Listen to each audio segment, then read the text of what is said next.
Download aplikasi Tarbiyah Sunnah di handphone Anda. Tersedia di Google Play dan App Store. Assalamualaikum warahmatullahi wabarakatuh.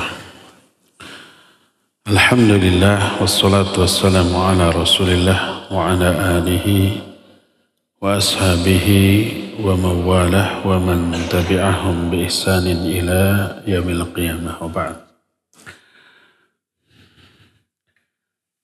Ikhwati fillah, hadirin jamaah Masjid Agung Al-Ukhuwah Bandung yang Allah muliakan. Alhamdulillah, atas izin Allah kita kembali berjumpa melanjutkan pembahasan kitab Syarah Al-Aqidah Al-Wasithiyah. Kita masih menjelaskan bab muqaddimah. Dan muqaddimah yang sedang kita bahas adalah masih tentang pembagian tauhid, dan ini pengantar. Pengantar kenapa buku ini atau kitab ini dikarang. Sudah kita terangkan tauhid ada 3. Pertama, ar-rububiyah, itu sudah kita terangkan. Kedua, al-uluhiyah, juga sudah kita jelaskan. Sekarang yang ketiga, tauhid al-asma was sifat.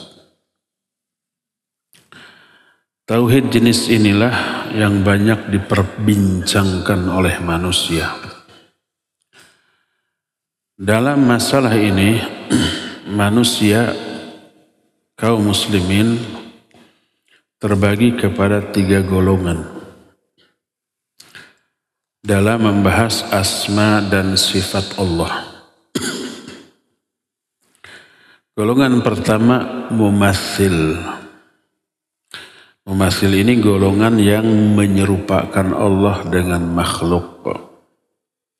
Ini yang sesat, yang keliru, yang nanti akan dibahas lebih detail. Golongan kedua, mu'attil. Mu'attil itu yang menentang, mengingkari baik sebagian dari sifat Allah ataupun seluruhnya.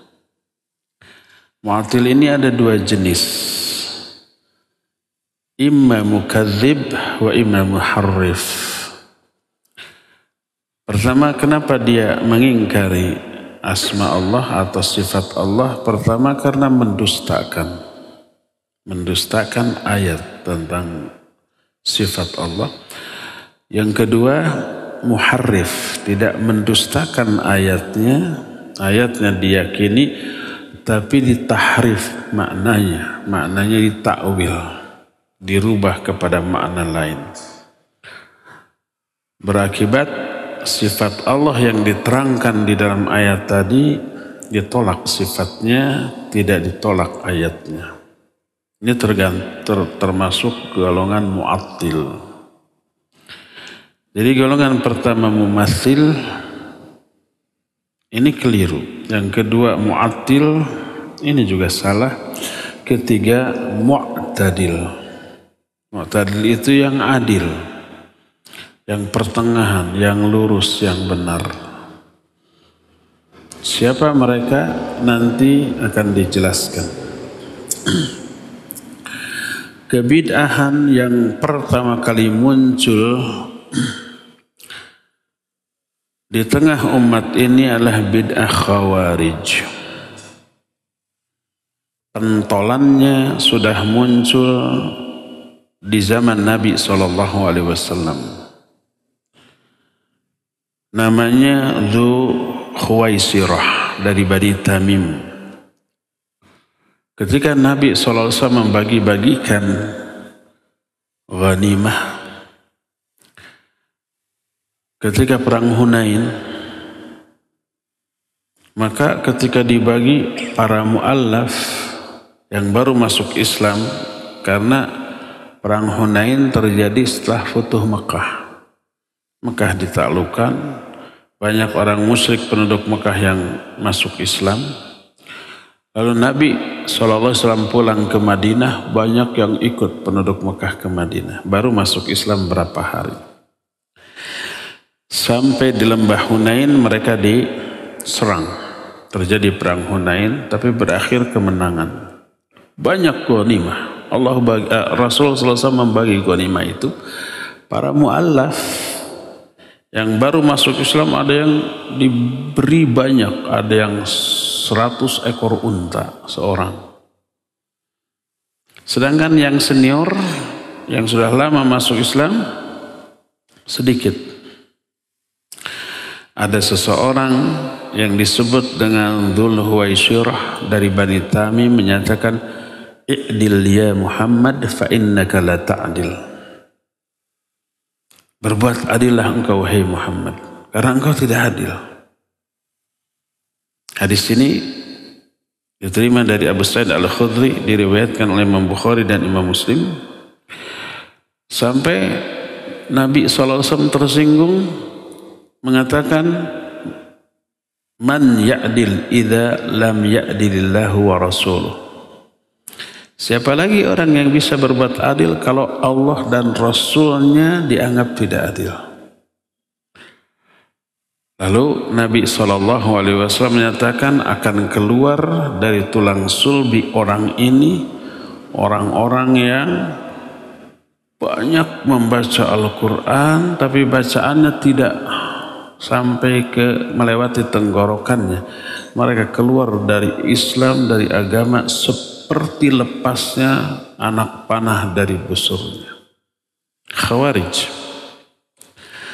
Dan persaksian Abu Musa menyatakan, iya, anak turunan orang ini dan orang ini menjadi pentolan Khawarij di masa Ali bin Abi Thalib radhiyallahu anhu. Jadi pentolan Khawarij ini sudah muncul di zaman Nabi SAW sampai kepada kekhalifahan Ali bin Abi Thalib. Akhirnya mengkafirkan pihak Ali, mengkafirkan pihak Muawiyah, mengkafirkan juga kaum muslimin yang tergabung ke dalam kedua pihak ini dan menghalalkan darahnya. Ini kebidahan yang pertama kali muncul, bid'ah Khawarij atau takfiri, mengkafirkan sesama muslim yang dianggap menyimpang atau melakukan dosa besar. Kemudian muncul bid'ah Qadariyah, majusinya umat ini. Nabi SAW menyatakan, Al-Qadariyatu majusu hadhil ummah. Qadariyah itu majusinya umat ini. Kenapa Qadariyah dianggap majusi, disamakan dengan majusi? Majusi itu meyakini ada pencipta lain selain Allah. Allah pencipta seluruh kebaikan. Adapun keburukan itu ciptaan makhluk. Allah tidak menciptakan keburukan. Keburukan itu buatan makhluk. Allah hanya menciptakan kebaikan. Ada dua pencipta, Allah dan makhluk. Allah menciptakan kebaikan-kebaikan, makhluk menciptakan keburukan-keburukan. Itu prinsip Qadariyah. Kata Qadariyah, Inna Allah subhanahu wa ta'ala lam yuqaddir af'al al-ibad wa laysat dakhilatan tahta masyiatihi wa laysat makhluqatan lahu. Kalau majusi ini berkeyakinan Allah menciptakan kebaikan dan manusia menciptakan keburukan, ada dua pencipta.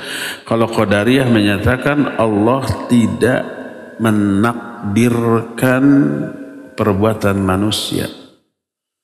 Perbuatan manusia, ciptaan manusia itu sendiri, bukan ciptaan Allah. Perbuatan manusia di luar kehendak Allah. Perbuatan manusia bukan makhluk Allah, bukan ciptaan Allah. Mereka berkata, innaha ghairu ma'lumatin lillah wala maktubatin fil lauhil mahfuz Wa anna Allaha la ya'lamu bima yasna'un nas illa idza waqa'a dzalik. Bayangkan, melemahkan Allah. Kata orang-orang Qadariyah bahwa perbuatan makhluk tidak diketahui oleh Allah, tidak dicatat di Lauhul Mahfuz, dan Allah tidak tahu apa yang akan dilakukan manusia kecuali setelah itu terjadi. Itu kata siapa? Kata Qadariyah. Mereka muncul di zaman akhir zaman para sahabat, dan mereka masih sezaman dengan beberapa sahabat, di antara Abdullah bin Umar radhiyallahu anhuma, Ubadah bin As-Samit, dan beberapa sahabat lain. Tapi ini di akhir masa para sahabat. Ini kebidahan yang kedua, bid'ah al-Qadariyah. Qadariyah itu yang mengingkari takdir, baik sebagian ataupun seluruhnya. Muncul setelah Khawarij. Kebidahan yang ketiga, lawan dari Qadariyah, yaitu Murji'ah. Murji'ah muncul di zaman tabi'in.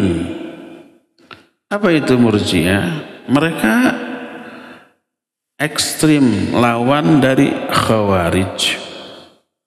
Ekstrim kiri kalau Khawarij, ekstrim kanan. Murji'ah lawannya. Apa prinsip Mu'tazilah? Innahu la tadurru mal imani ma'siyah. Bahwa kemaksiatan tidak merusak iman. Mereka berkata, anta mu'min? Apa engkau mu'min? Iya. La tadurrukal ma'siyah mal iman. Maksiatmu tidak akan merusak imanmu. Anta tazni wa tasriq wa tasrabul khamar wa taqtul ma dumta mu'minan fa anta mu'minun kamilal iman wa in fa'alta kulla ma'siyah. Kalau engkau iman, walaupun engkau berzina, mencuri, mabuk, membunuh, selama engkau mukmin, engkau imannya tetap sempurna. Sekalipun melakukan semua kemaksiatan, imanmu utuh. Sebaliknya dari Khawarij. Kalau Khawarij, siapa yang berbuat dosa besar, kafir, keluar dari Islam, halal darahnya, boleh dibunuh, dan halal hartanya boleh diambil. Itu Khawarij. Kalau Murji'ah sebaliknya, orang mukmin yang berdosa besar, imannya tetap sempurna. Ini benar apa salah? Benar, benar salah. Maksiat merusak iman, ya iyalah pasti, ya. Maka berkata Syekhul Islam Ibn Taimiyah rahimahullah, inna kalamal qadariyah wal murji'ah hina raddahu baqaya sahabah kana fi ta'ah wal ma'siyah wal mu'minu wal fasiq lam yatakallamu fi rabbihim wa sifatihi. Ucapan Qadariyah dan Murji'ah ketika dibantah oleh para sahabat yang masih ada saat itu, hanya membantah tentang taat, maksiat, mukmin ataupun fasik. Mereka sama sekali tidak berbicara tentang Allah dan sifat-sifatnya. Muncul setelah itu kelompok cendekiawan. Kita menyebutnya, para ulama menyebutnya golongan Mu'tazilah. Yadda'una annal aql muqaddamun al-wahyi. Mereka mengklaim akal harus lebih didahulukan daripada wahyu. Ketika menengahi antara kelompok Murji'ah dan Khawarij, Khawarij mengkafirkan pelaku dosa besar, Murji'ah menyatakan pelaku dosa besar itu mukminnya tetap sempurna, imannya tetap sempurna. Dua-duanya pakai logika. Kalau Murji'ah logikanya begini, kenapa orang mukmin yang bermaksiat walaupun dosa besar semua dilakukan, imannya tetap sempurna, tidak merusak imannya, karena mereka logikanya orang kafir, kekafirannya tidak bisa ditolong oleh perbuatan taatnya. Kalau orang kafir sholat, saum, zakat, haji, melakukan kebaikan, ditolak, nggak diterima, tidak merubah kekafiran yang ada pada dirinya. Apa ini betul? Ya betul. Orang kafir kalau ibadah tetap tidak akan diterima. Wa may yabtaghi ghairal islami dinan fala yuqbala min wa huwa fil akhirati minal khasirin. Siapa yang mencari agama selain Islam ditolak, semua amal-amal ditolak, tidak akan diterima. Walaupun berbuat baik. Jadi ketaatan orang kafir enggak mempengaruhi kekafiran orang itu, maka sebaliknya kemaksiatan orang mukmin tidak mengurangi dan tidak merusak imannya. Itu kata siapa? Si Murji'ah. Bertolak belakang dengan ayat, bertolak belakang dengan hadis yang menyatakan maksiat, dosa itu mengurangi iman. Iman itu turun naik. Turun karena kemaksiatan, naik karena ketaatan. Al-imanu yazidu wa yanqus. Nah, itu logika mereka. Nah, muncul para cendekiawan yang lebih menomorsatukan akal daripada wahyu. Mereka ketika menengahi Khawarij dan Murji'ah, mereka menyatakan alladzi yaf'al kabirah laysa bimu'minin kama qala al-Murji'ah wa laysa bikafir kama qalahu al-Khawarij. Kata si Mu'tazilah, orang mukmin yang melakukan dosa besar, dia tidak mukmin seperti katakan Murji'ah, juga tidak kafir seperti yang dikatakan Khawarij, tapi al-manzilah bainal manzilatain, berada di satu posisi di antara dua posisi. Kafir tidak, muslim juga tidak. Pakai logika. Ibarat orang dari Madinah pergi ke Mekah. Dari Madinah sudah keluar, tapi belum sampai di Mekah, ada di tengah-tengah. Orang itu tidak dikatakan ada di Madinah dan sudah keluar, tidak dikatakan ada di Mekah dan belum sampai, di antara Mekah dan Madinah. Begitu kata mereka, mereka ada di tengah jalan. Dengan demikian, orang muslim yang melakukan dosa besar, dia sudah keluar dari keimanannya. Tapi tidak dikatakan kafir karena belum sampai kepada kekufuran. Di tengah-tengah disebut, dikenal dengan istilah al-manzilah bainal manzilatain. Ada dalam satu posisi di antara dua posisi. Kebidahan ini muncul kemudian menyebar. Maka muncul pula kebid'ahan Jahmiyah sebagai pengembangan dari Mu'tazilah. Disebut Jahmiyah karena tokohnya namanya Jaham bin Safwan. Nisbat kepada Jaham maka disebut Jahmiyah.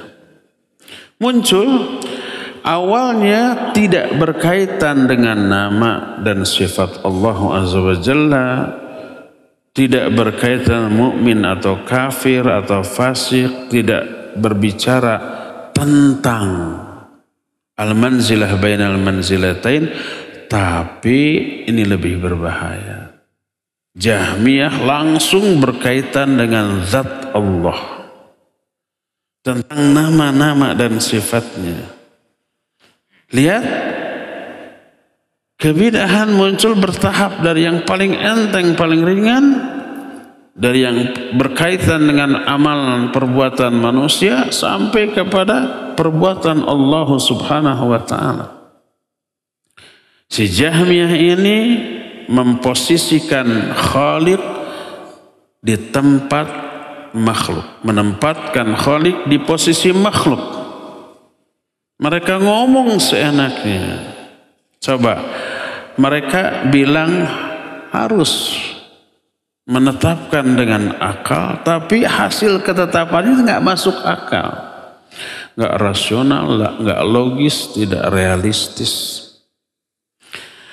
Mereka mengatakan hadza tsabitun lillah wa hadza ghairu tsabit. Hadza yaqbalul aqal ay yattasifa Allah bihi wa hadza la yaqbalul aqal ay yattasifa bihi. Kata mereka yang menetapkan ini untuk sifat bagi Allah ini bukan, itu akal. Mana yang diterima akal tetapkan, mana yang tidak diterima akal tolak. Maka barulah munculnya Jahmiyah dan Mu'tazilah itu mulai menyentuh pembicaraan tentang nama-nama dan sifat Allah. Dan orang-orang yang berbicara tentang nama dan sifat Allah terbagi kepada beberapa golongan. Golongan yang menyimpang karena menetapkan dengan akal. Menetapkan dengan akal, tapi kesimpulan akhir nggak masuk akal. Cobalah nanti lihat. Golongan pertama menyatakan la yajuzu abadan an nasifallaha la biwujudin wala bi'adamin. Li'annahu idza usifa bil wujud asbahal mawjudat wa in usifa fil adam asbahal ma'dumat. Wa alaihi yajibu nafyul wujud wal adam anhu. Coba bayangkan. Golongan pertama menyatakan tidak boleh selama-lamanya kita menetapkan sifat wujud bagi Allah ataupun adam. Wujud itu artinya ada. Adam itu artinya tidak ada. Nggak boleh mengatakan Allah ada, nggak boleh mengatakan Allah tidak ada. Apalagi nggak ada ayat atau hadis yang menyatakan innallaha wujudun. Ada kan seorang tokoh di Indonesia yang menyatakan nggak ada ayatnya bahwa Allah itu ada. Ini bukan yang awal muncul baru, dari dulu tiba-tiba ada. Ini kelompok orang yang seperti ini, aklani. Mereka mengatakan tidak boleh mensifati Allah dengan sifat wujud. Tidak boleh juga mensifati Allah dengan sifat Adam. Adam itu pakai ain ya, bukan pakai alif. Kalau pakai alif Nabi Adam. Kalau pakai ain artinya tidak ada. Lawan dari wujud. Wujud ada. Kalau tidak ada bahasa Arabnya apa? Adam. Allah tidak wujud, Allah tidak Adam. Kenapa? Karena kalau Allah disifati wujud berarti serupa dengan makhluk. Makhluk wujud, ada.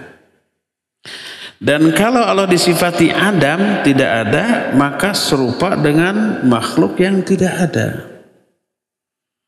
Wajib bagi kita mengingkari sifat wujud dan Adam dari diri Allah. Allah tidak wujud, Allah tidak Adam. Masuk akal nggak? Disebut ada nggak boleh, disebut tidak ada juga nggak boleh. Naon atunya? Tidak realistis, tidak logis, tidak rasional. Nah, mereka tasbihun lil makhluk al mumtana'at wal mustahilat. Mereka itu menyerupakan Allah dengan sesuatu yang mustahil. Karena menurut akal siapapun, antara ada dan tiada dua hal yang bertolak belakang, yang tidak mungkin disatukan, yang mungkin dua-duanya ada di dalam sesuatu. Gelas ini wujud atau Adam? Wujudnya. Udara wujud atau Adam? Wujud, kan ada, cuma nggak kelihatan. Terasa nggak adanya udara? Ada, terasa. Dikitukan tuh ngahiup. Kadang-kadang udaranya bergerak disebut angin. Kadang-kadang besar muter disebut angin puting beliung. Di Amerika sana tornado itu udara. Wujud, wujud. Walaupun nggak kelihatan. Wujud itu ada, bukan bungklekan. Beda ya.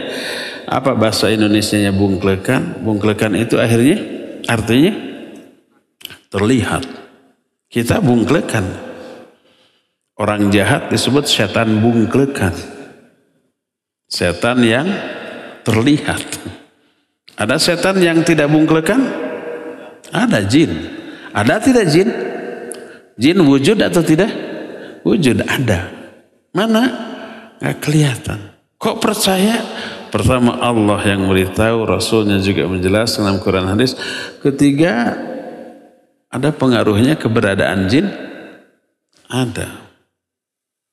Dan seterusnya. Antara sifat ada dan sifat tiada, dua hal yang bertolak belakang.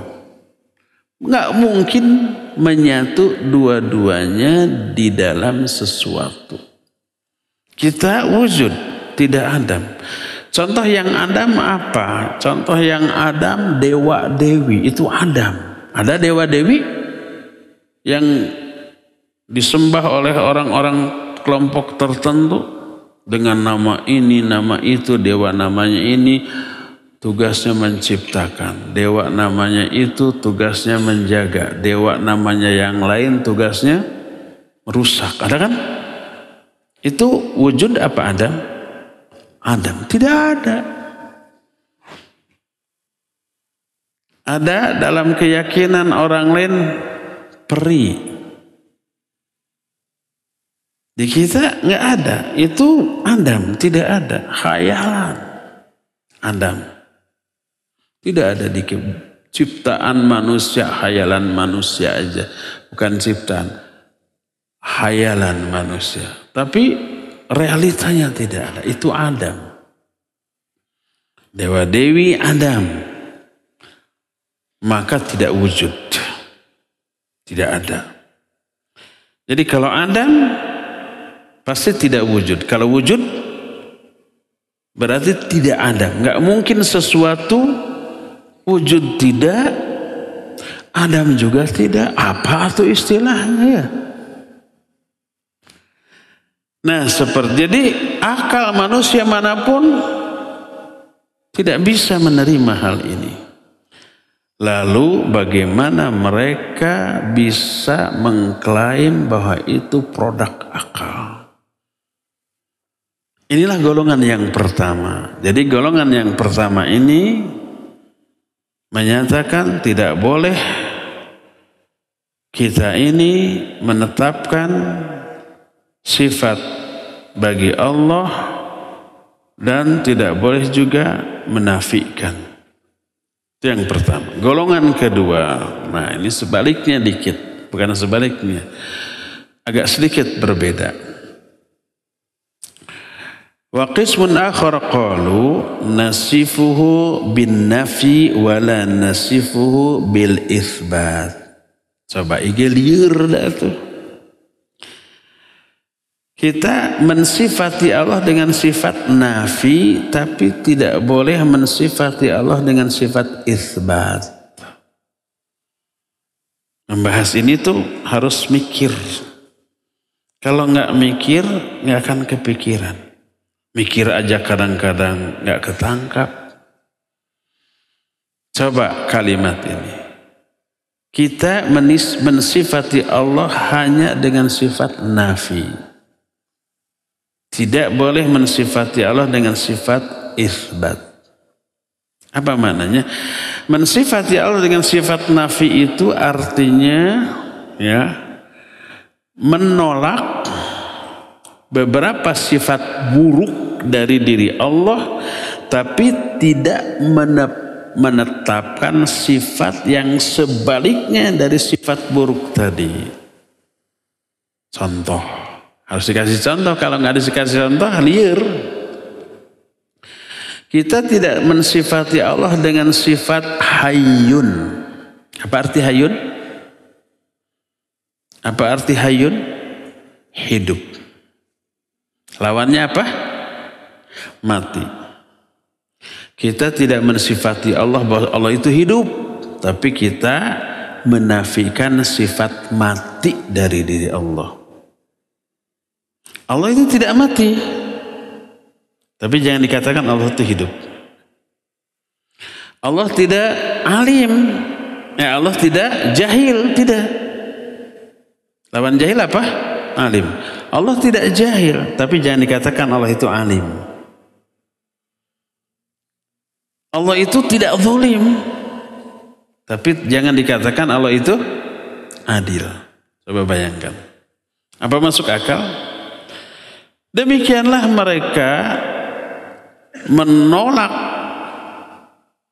sifat-sifat yang buruk dari diri Allah, tapi tidak menetapkan sifat yang sebaliknya dari sifat buruk yang ditolak tadi. Kenapa?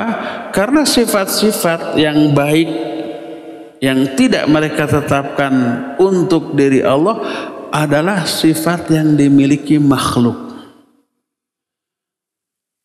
Makhluk hidup, ya hidup. Wah, kalau Allah hidup serupa dengan makhluk. Makanya nggak boleh dikatakan Allah hidup, tapi Allah tidak mati gitu. Kalau umpamanya makhluk mendengar, makhluk melihat, tidak boleh dikatakan Allah mendengar dan melihat. Tapi kita tetapkan Allah tidak tuli, Allah tidak buta. Jadi sifat yang sebaliknya yang ditolak, tapi sifat baiknya tidak ditetapkan.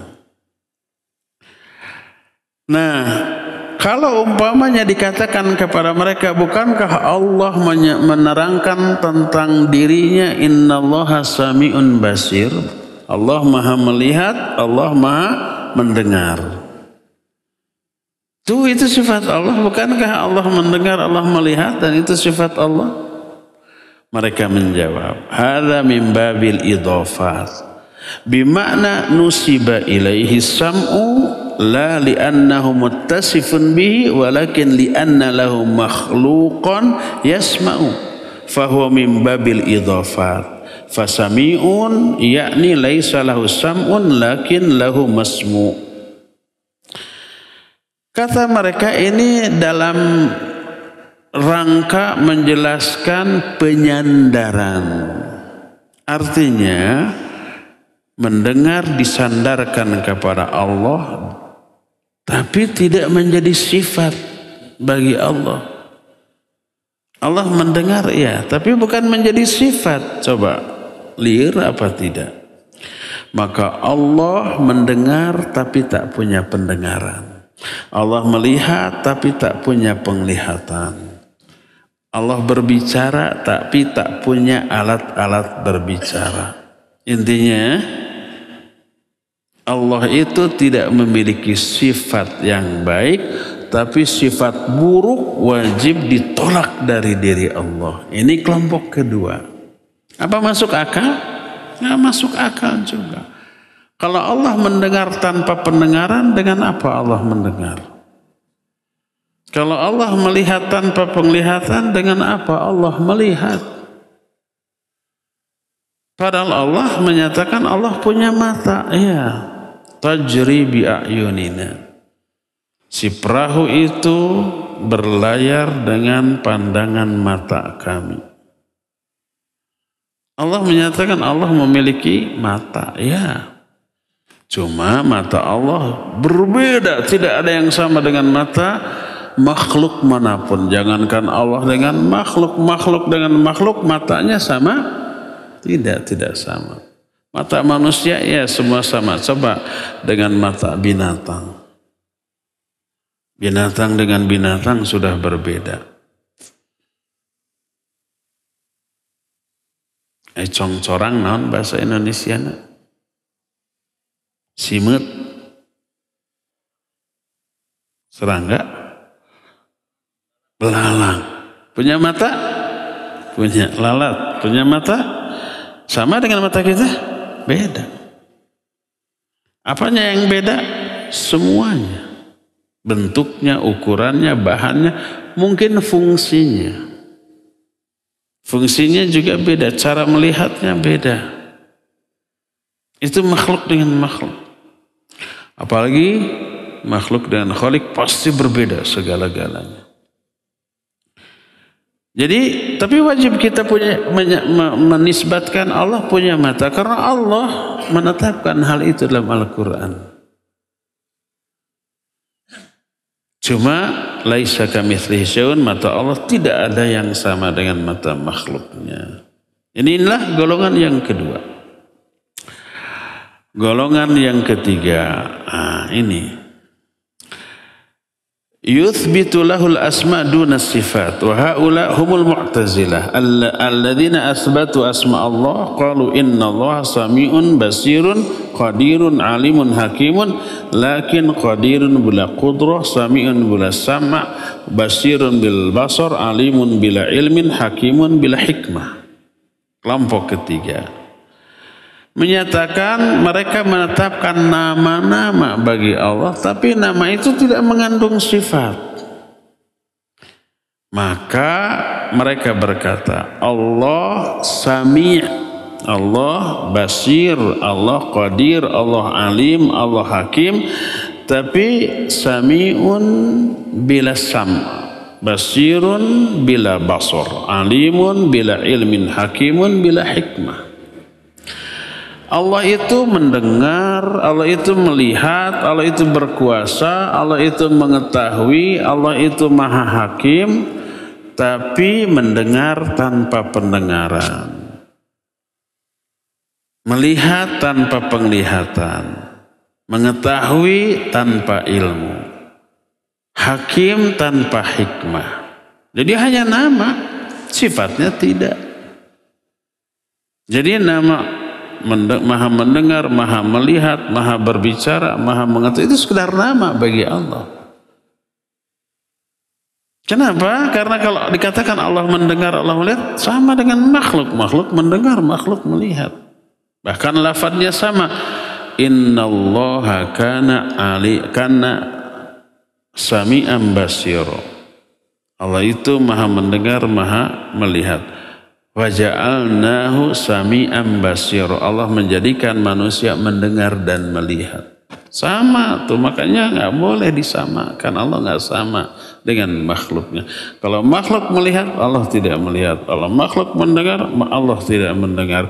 Adapun firman Allah, Allah maha melihat mendengar, itu sekedar nama, tapi tidak mengandung sifat. Ini golongan yang ketiga. Mereka adalah Mu'tazilah. Keempat, golongan keempat, alladzina yaqulun nuthbitu lahul asma haqiqatan wa nuthbitu lahu sifat muayyana dala 'alaiha al-aql wa yunkirul baqi. Nuthbitu lahu sab'a sifat faqat. Yang keempat ini golongan orang yang menetapkan nama-nama bagi Allah dan menetapkan hanya sifat-sifat tertentu yang diterima oleh akal. Yang tidak diterima oleh akal diingkari. Lalu mereka menetapkan hanya 7 sifat saja yang diterima oleh akal. Yang lainnya nggak boleh ditetapkan sebagai sifat bagi Allah. Bukan karena mendustakan ayat Allah tentang sifat, tapi mentahrif. Apa saja 7 sifat ini? Pertama, hayat. Apa arti hayat? Hidup. Karena secara akal Allah tuh harus hidup. Kalau Allah mati nggak mungkin, nggak masuk akal. Sifat kedua, kalam, berbicara. Allah harus pasti berbicara, nggak mungkin tidak bicara. Buktinya kan ada wahyu. Buktinya Allah berbicara kepada malaikat-malaikat. Ketiga, sifat basar, melihat. Nggak mungkin Allah tidak melihat. Keempatnya, mendengar. Nggak mungkin Allah tidak mendengar. Kelimanya, iradah, memiliki kehendak, keinginan. Nggak mungkin Allah nggak berkehendak. Keenamnya, ilmu. Allah berilmu. Nggak mungkin Allah tidak berilmu. Ketujuhnya, kuasa. Allah maha kuasa, nggak mungkin tidak berkuasa. 7 sifat ini ditetapkan oleh akal. Sisanya selain itu tidak masuk akal dan diingkari. Bukan mengingkari ayatnya, ayatnya benar ada pasti, tapi ayat tentang sifat selain ke-7 tadi ditakwil kepada makna lain. Inilah sifat yang mereka tetapkan berdasarkan akal, dan sifat lainnya tidak ditetapkan karena bertolak belakang atau tidak diterima oleh akal. Mereka adalah kelompok Asy'ariyah atau Asy'ariyah. Awalnya 7 tuh. Lalu mereka mikir lagi tambah jadi 9. Mikir lagi tambah jadi 13. Itu Abul Hasan Ali Al-Asy'ari awalnya menetapkan 13 sifat. Berawal dari 7 sifat. Mikir lagi ketemu 9. Mikir lagi ketemu 13. Di antara Abul Hasan Ali Al-Asy'ari ada Imam Al-Maturidi. Dikembangkan lagi jadi 20. Semua ditetapkan berdasarkan apa? Akal. Nah, kalau ditanya, bukankah Allah menerangkan banyak nama dalam Al-Quran bagi diri Allah yang disebut Asmaul Husna? Ar-Rahman, Ar-Rahim. Sifat Allah bukan? Jelas ayat. Ada dalam sifat 13 atau 20? Tidak ada. Al-Malikul Quddusus Salamul Mu'minul Muhaiminul Azizul Jabbarul Mutakabbir. Itu sifat Allah semuanya. Ada dalam sifat 13 atau 20? Tidak ada.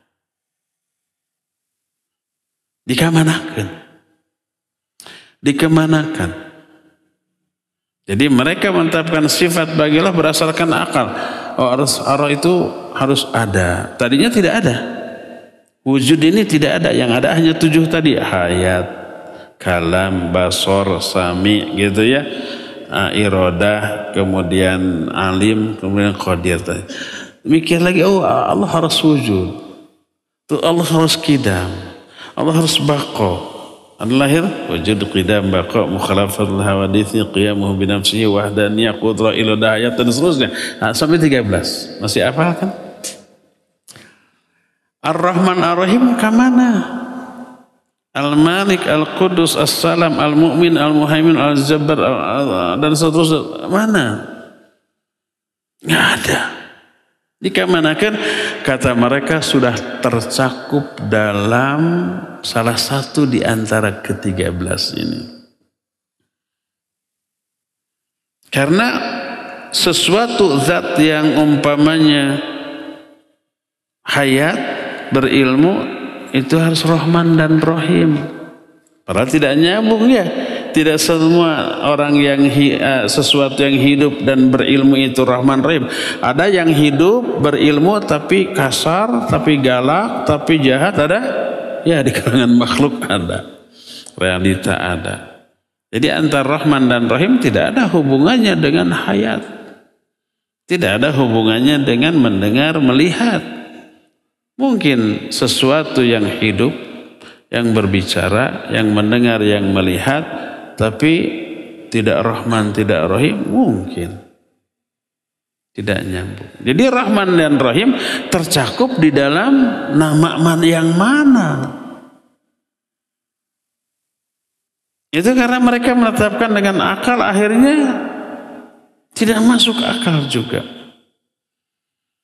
Nah, ini penyimpangan mereka dalam memahami asma dan sifat Allah termasuk ke dalam kategori ta'til sebagian.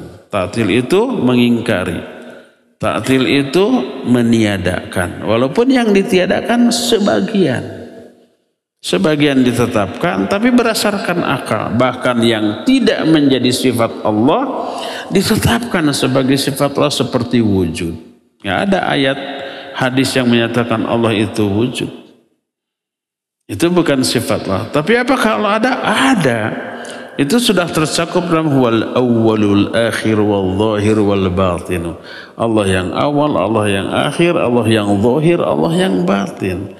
Dan itu menunjukkan Allah itu ada. Allah itu khaliqu kulli syai, pencipta segala sesuatu, yang menciptakan itu pasti ada. Itu sudah tercakup tanpa ditetapkan sebagai sifat bagi Allah dengan sifat wujud. Baqa, wujud, qidam itu tidak ada dalam Al-Quran. Yang ada al-awwal huwal awwalu. Baqa, tidak ada. Yang ada al-akhir huwal awwalu wal akhiru. Al-awwal dan akhirnya dan al-akhir sebagai sifat Allah tidak ditetapkan, diganti dengan lafaz lain. Qidam dan baqa. Laisa kamitslihi syai'un, itu sifat Allah, diganti dengan mukhalafatul hawadits. Allah itu qayyum, diganti dengan qiyamuhu binafsihi. Kenapa tidak diambil lafaz aslinya dalam Al-Quran yang Allah tetapkan sebagai sifat bagi diri Allah, diganti dengan istilah yang dibikin sendiri. Nah, seperti itu. Nah, ini termasuk ta'til. Apa itu ta'til? Menolak atau mengingkari sebagian dari sifat Allah yang ditetapkan sebagai sifat bagi Allah bukan karena nas Al-Quran tapi berdasarkan akal. Lalu setelah akal menetapkan, dicari ayat-ayat yang mendukung ketetapan akal. Jadi akal dulu, dalil kemudian. Bukan dari dalil kemudian akal menyesuaikan diri, enggak. Tapi kebenaran ini ditetapkan oleh akal dulu. Setelah ditetapkan keyakinan benarnya hal ini, cari ada ayat yang mendukung. Ayat yang mengikuti akal, bukan akal yang menyesuaikan diri dengan ayat. Nah, itulah kelompok ta'til. Walhasil, kalau kita menelaah kitab-kitab mereka, kita akan menemukan penjelasan yang sangat membingungkan dan melahirkan keyakinan yang aneh-aneh yang tidak masuk ke dalam akal kita.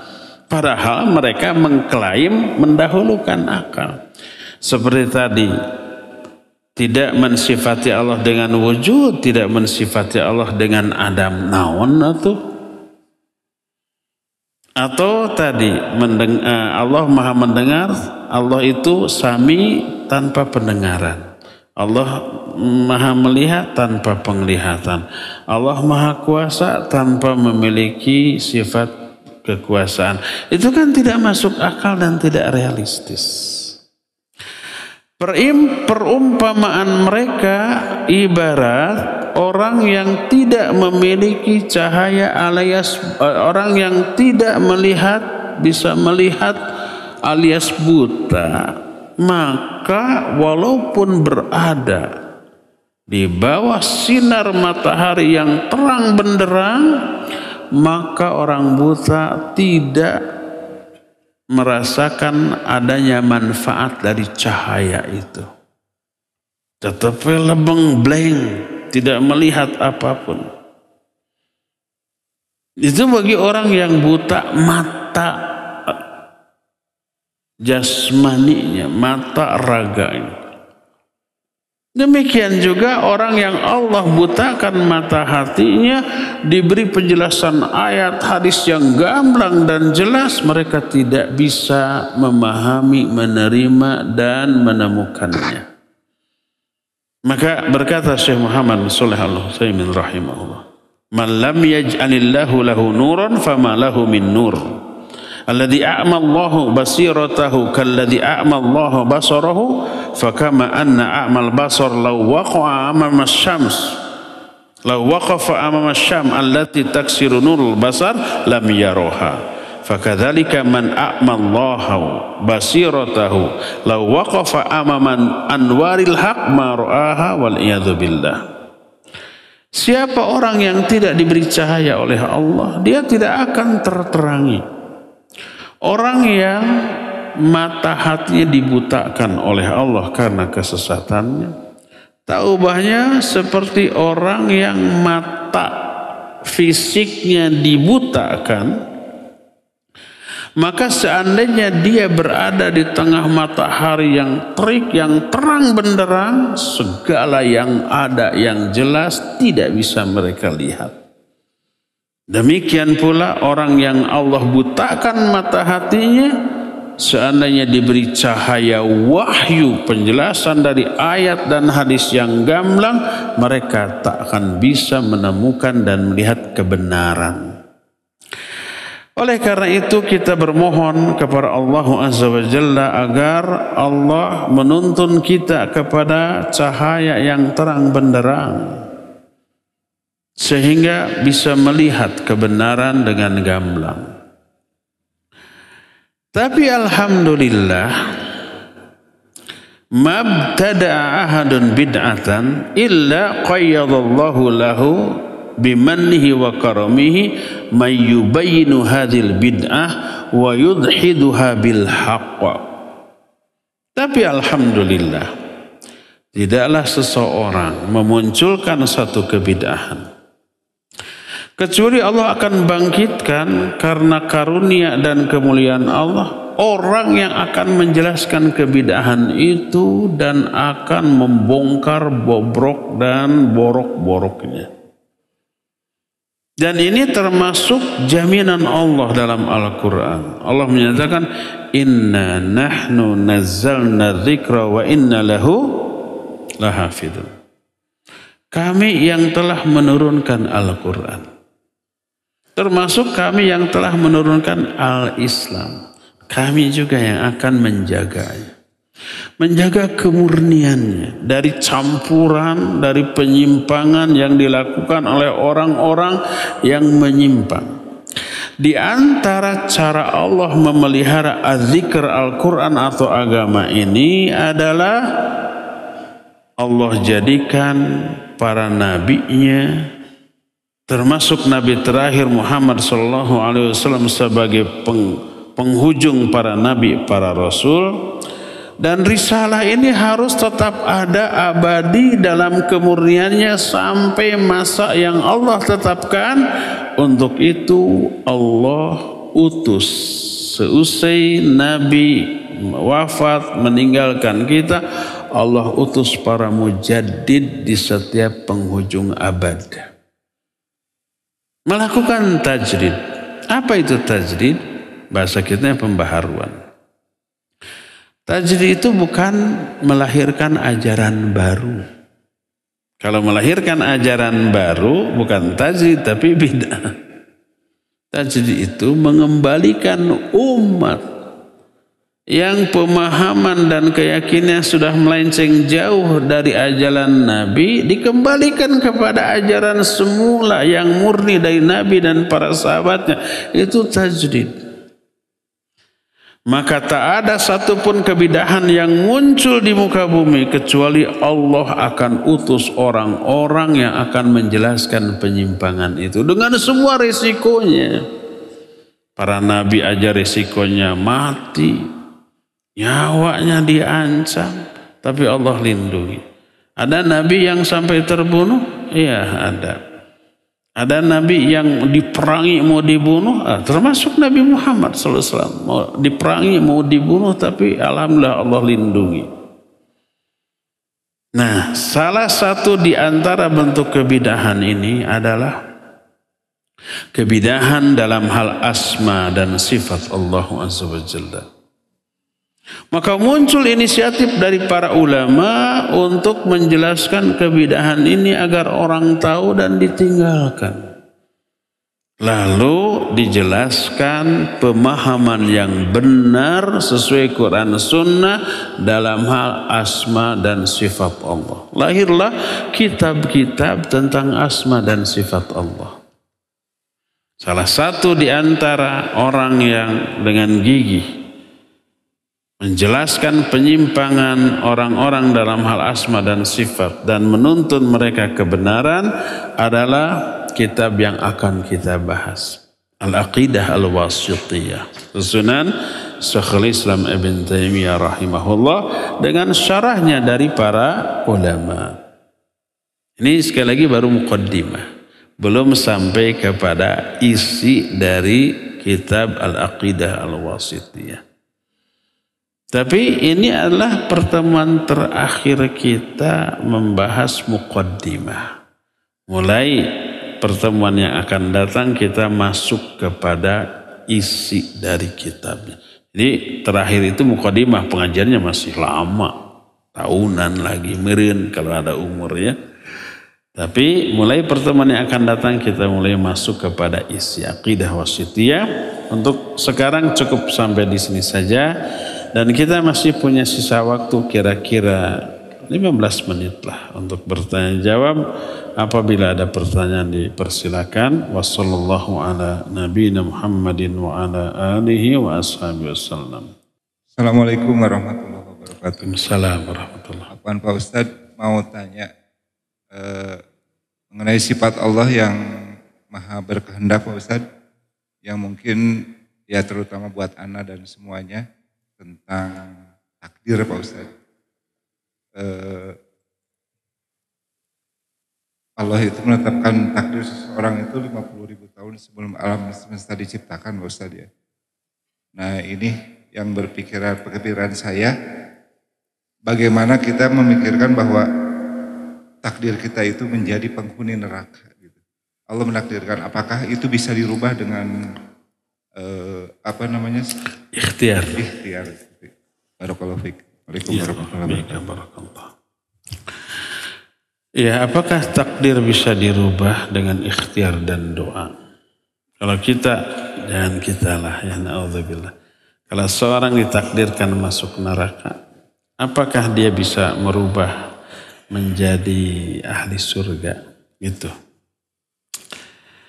Nanti itu akan kita bahas secara rinci di dalam sifat Allah dan masyiah.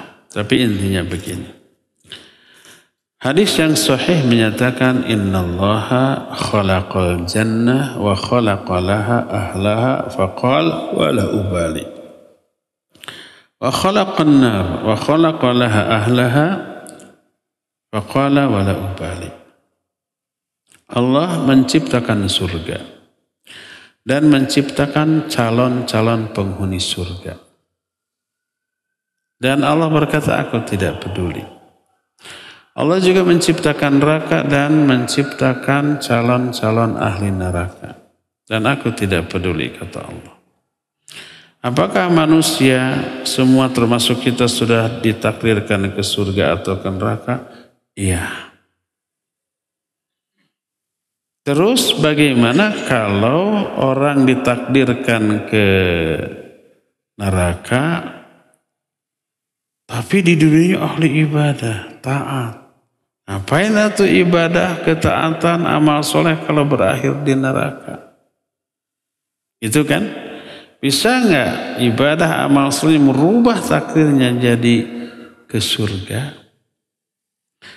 Kalau ada orang ditakdirkan masuk neraka, tapi di dunianya ahli ibadah, ahli amal soleh, masuk akal tidak? Tidak masuk akal. Adil tidak Allah? Tidak adil. Maka tidak mungkin ini terjadi. Kalau Allah takdirkan seseorang masuk neraka, pasti Allah takdirkan di dunianya juga dia menjadi ahli maksiat, dosa, mungkin kufur, mungkin syirik, mungkin bid'ah, sehingga berakhir ke neraka. Itu pasti. Jadi takdir Allah itu mentakdirkan sebab-sebab yang mengakibatkan dia mengalami takdir itu. Contoh, seseorang ditakdirkan kaya raya.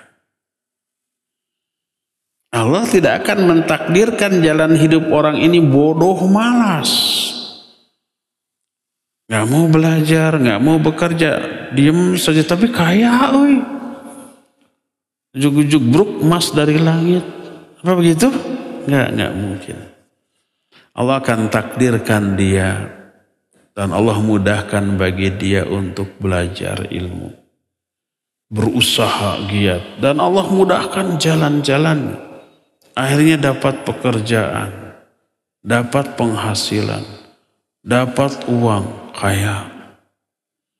Jadi takdir kaya yang Allah tetapkan bagi orang itu mencakup ditakdirkan jalan-jalan untuk menjadi orang kaya. Begitu. Demikian juga kalau Allah takdirkan orang itu di dunia ibadah, amal soleh, bertauhid, menjauhi dosa terus dan mati dalam keadaan demikian, berarti orang itu Allah takdirkan jadi ahli surga.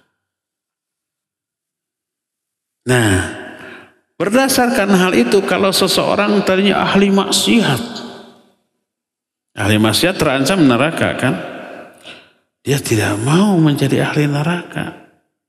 Dengan kemaksiatan yang dilakukannya, lalu dia ikhtiar, berubah, bertobat di dosa maksiat itu, kemudian ibadah, amal soleh, juga berdoa, ya Allah istiqomahkan saya, wafatkan saya dalam keadaan husnul khotimah, dan dikabul dan mati dalam keadaan husnul khotimah, ke surga. Apakah dia merubah takdir? Yang tadi ditakdirkan ke neraka terus dirubah dengan usaha dan doa jadi ke surga? Tidak. Dia nggak tahu apakah takdir dia ke surga atau neraka, kan nggak tahu. Semua sudah Allah takdirkan, tapi kita nggak tahu takdir kita gimana.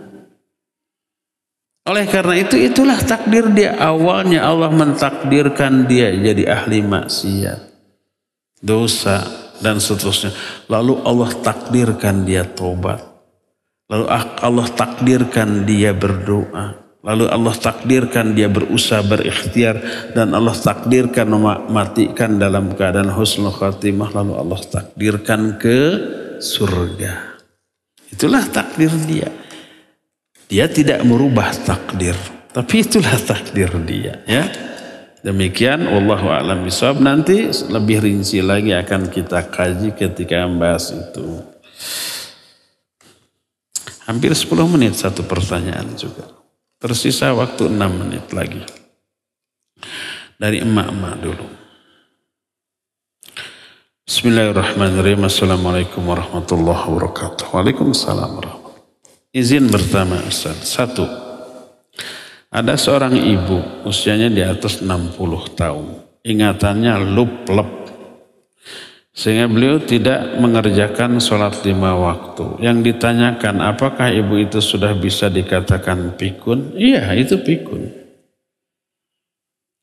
Pikun itu menurunnya fungsi otak. Ketika di-scan gitu, ke dokter syaraf umpamanya di-scan, kelihatan volume otaknya itu mengkerut. Padahal tengkoraknya angger. Angger itu apa? Tetap. Tengkoraknya ikut mengkerut, kepalanya mengecil? Tidak. Kepalanya tetap. Volume otaknya mengkerut. Otomatis beberapa fungsi otak sudah hilang. Rusak. Saraf-sarafnya juga sudah mulai kurang, menurut fungsinya. Otomatis ketika mengkerut, volume yang kosong diisi oleh zat lain yang lebih menghalangi. Ini penjelasan dokter saraf. Beberapa waktu yang lalu saya konsultasikan kasus seseorang yang begitu. Oh ya, di-scan iya. Dan ini adalah gejala umum teralami oleh banyak orang. Tidak semua orang, tapi banyak. Dan Allah menetapkan di dalam Al-Quran, wa minhum mayyuraddu ila ardhil umur likai la ya'lama, ya. Dan sebagian manusia ada yang kami kembalikan kepada umur yang kondisinya buruk, sehingga dia tidak lagi mengetahui beberapa hal yang tadinya dia tahu. Itu yang kita sebut dengan pikun. Bahasa Arabnya haram. Pakai hak besar bukan hak kecil. Bukan lawan dari halal tapi haram. Pikun. Dan Nabi SAW berdoa dari kepikunan. Allahumma inni a'udzubika minal hammi wal huzn wal azzi wal kasal wal jubni minal huzni wal kasal wal jubni wal harami wa adzabil qabr. Wa'udzubika min adzabil qabr. Ya Allah, aku berlindung kepada Engkau dari ham dan huzn, terus keresahan dan kesedihan, wal jubni wal kasal, dari kepengecutan dan kemalasan, wal harami, dari kepikunan. Terus ada hadis sahih riwayat Bukhari dan Muslim, doa seusai salat. Dia wa a'udzubika min an uradda ila ardhil umur. Aku berlindung kepada Engkau dari dikembalikannya aku kepada kondisi umur yang buruk. Maksudnya di usia tua mengalami kepikunan. Kita berlindung kepada Allah. Otomatis ketika sudah pikun tadi, fungsi otak menurun, ini mempengaruhi perilaku, sikap. Karena perilaku itu dikontrol oleh otak. Makanya anak kecil usia 2 tahun, 3 tahun, otaknya belum berkembang, kan perilakunya ini ya aneh-aneh, tidak masuk akal ya. Tapi karena anak kecil lucu diajari, diterangkan begini begitu, nggak paham, lucu. Nah ini yang sudah pikun juga kembali seperti anak kecil. Tidak hanya cara berpikir, tapi juga perilaku. Lebih aneh daripada anak kecil. Anak kecil lebih mudah diajak komunikasi.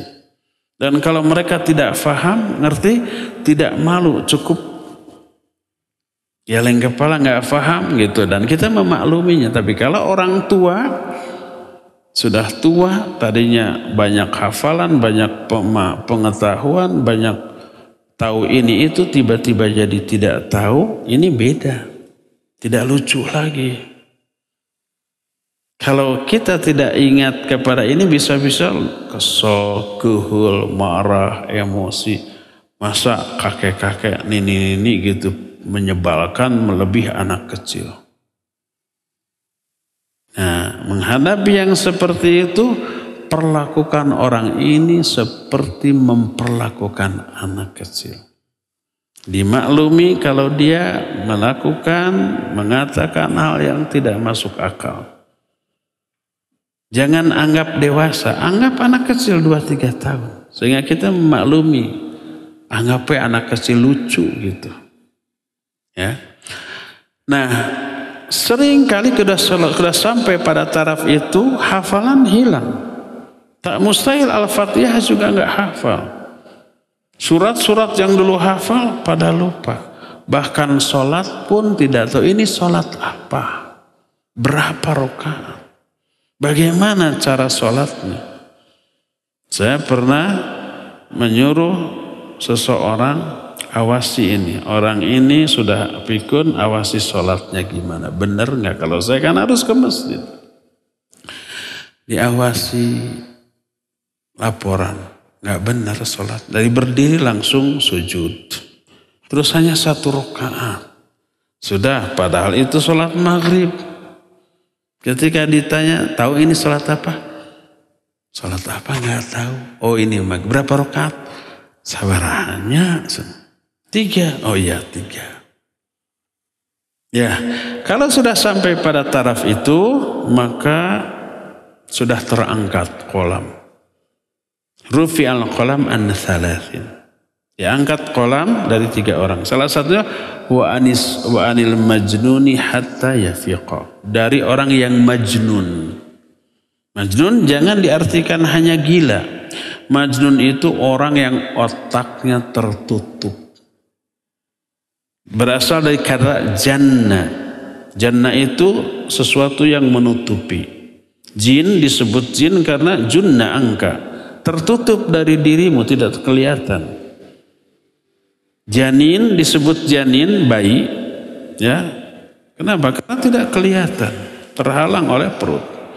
Orang yang otaknya tertutup, terhalang, tidak berfungsi maksimal disebut majnun. Ini bisa orang gila, bisa juga orang pikun. Jadi biarkan. Dan di papatahan juga nggak akan bisa. Jangankan di papatahan, coba sebutkan 3 kata. Umpamanya meja, lampu, pintu. Suruh dia mengulang. Meja, pintu, apa tadi itu saya juga udah lupa. Meja, lampu, pintu. Coba suruh mengulang. Nggak bisa. 3 kata. Jadi kalau Al-Fatihah sudah tidak hafal, sudah lupa, kita ajari. Sok tuturkan Bismillahirrahmanirrahim. Nggak akan bisa. Fungsi otaknya sudah jauh menurun. La yukallifullahu nafsan illa usaha. Kita tetap ingatkan sholat, ingatkan baca Quran. Ya. Tapi pelaksananya ya nggak bisa kita kontrol. Biarkan semampunya ya. Biarkan. Oh itu juga ada hampir 10 menit. Dan apakah sah kalau ibu tersebut diajak sama saudara adik melakukan transaksi jual beli? Enggak. Dulu ada nenek dari istri saya. Sudah begitu, sudah pikun. Dia bilang ke istri saya, pengen lotek. Ini masih gana mahalnya, mau menang 200 perak. Sebab dalam ingatan dia waktu kecil cuma mungkin salawe itu 25 sapincuk. Aina mau merenang karena 200, padahal sudah 5.000. Waktu hari 5.000 sapincuk, sekarang mah 5.000 nggak bisanya. Sapincuk lotek sabar minimal 10 atau 20.000 gitu. Jadi karena tidak memahami hal itu maka tidak boleh dia belanja sendiri ya, dampingi. Terakhir ya. Ustaz izin bertanya bahwa takdir manusia itu tempat kelak di surga atau neraka sudah ditentukan. Bahwa sama dengan tadi itu.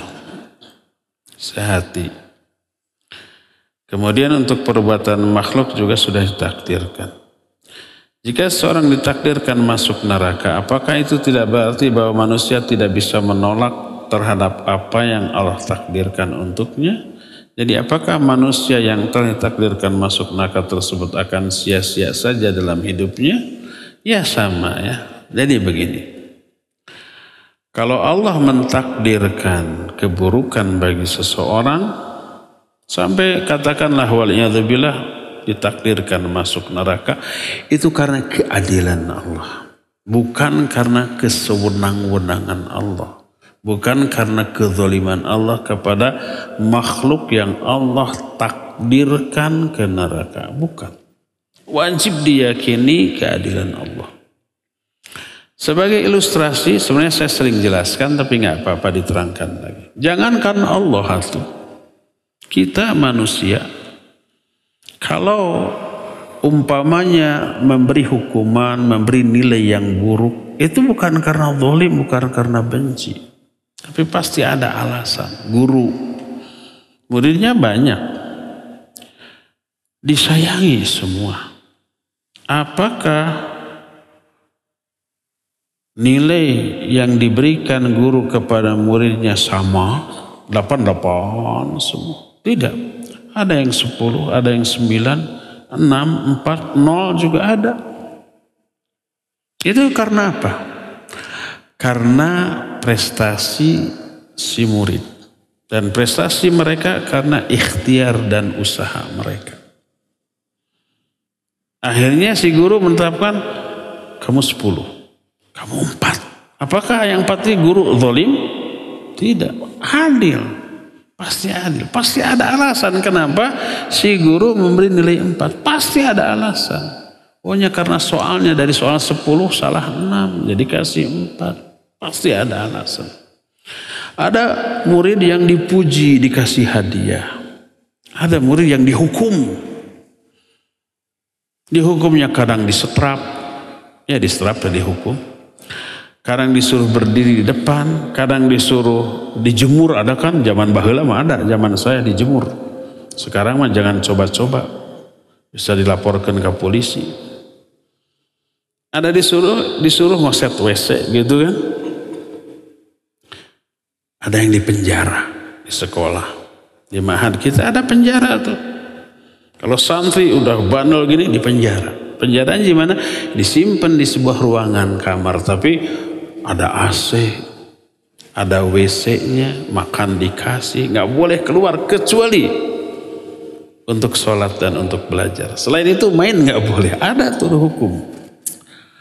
Ada murid atau santri yang dihukum. Apakah guru itu zalim? Tidak. Kenapa dihukum? Pasti ada alasan. Itu karena keadilan. Kalau nggak dihukum nggak adil. Apa alasannya? Pasti kesalahan dia. Begitulah. Itu manusia loh. Karyawan. Ada yang diberi promosi, jabatan, fasilitas ini, fasilitas itu, gajinya dinaikkan.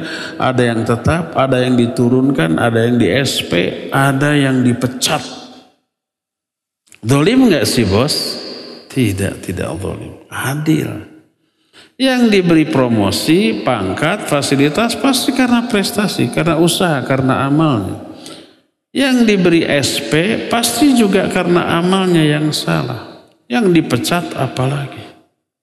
Zalim tidak? Tidak, itu adil. Itu manusia. Apalagi Allah. Kalau Allah memberikan keputusan atau mentakdirkan yang buruk kepada seorang hamba, itu pasti ada alasan yang bisa Allah pertanggungjawabkan. Itu karena keadilan Allah. Sampai kalau Allah umpamanya menjerumuskan dia ke dalam perbuatan syirik, kufur, bid'ah, maksiat, itu Allah takdirkan seperti itu bukan karena zalim, tapi pasti karena alasan. Sampai dia masukkan ke dalam neraka, itu pasti karena ada alasan yang bisa dipertanggungjawabkan. Manusia aja pasti ada alasan dan dianggap adil. Apalagi Allah Azza wa Jalla. Itulah sebagai ilustrasi ya. Jadi kalau Allah takdirkan seorang ke dalam perbuatan dosa, bahkan kufur, bahkan syirik, itu pasti karena keadilan Allah. Dan sampai kalau Allah memasukkan orang ke dalam neraka, itu juga karena keadilan. Bukan karena kezaliman atau kesewenang-wenangan. Lebih rincinya, lebih jelasnya nanti kita akan terangkan ketika menerangkan sifat Allah yang berkaitan dengan iradah atau masyiah. Nanti itu berkaitan dengan takdir. Cukup ya sampai di sini. Insyaallah kita jumpa kembali di pertemuan yang akan datang. Subhanakallahum bihamdik asyhadu an la ilaha illa anta astaghfiruka wa atubu ilaik. Walhamdulillahirabbil alamin. Wassalamualaikum warahmatullahi wabarakatuh.